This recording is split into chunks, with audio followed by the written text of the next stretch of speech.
Hello, in front of me I've got SONY WF-C700N. In this video I'll show you how to use gestures.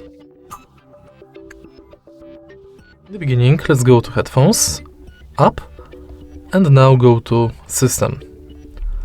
Go to change the button function and now select between left and right. As you can see, we've got function assigned right here. For the left earbud, we've got the playback control, and for the right, we've got the volume control. Now, if you press once the right earbud, you'll increase the volume. Continue pressing, lower volume.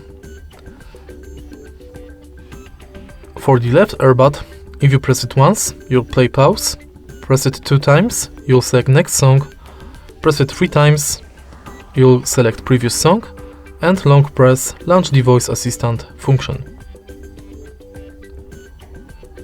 Also, you can select ambient sound control and non-assigned.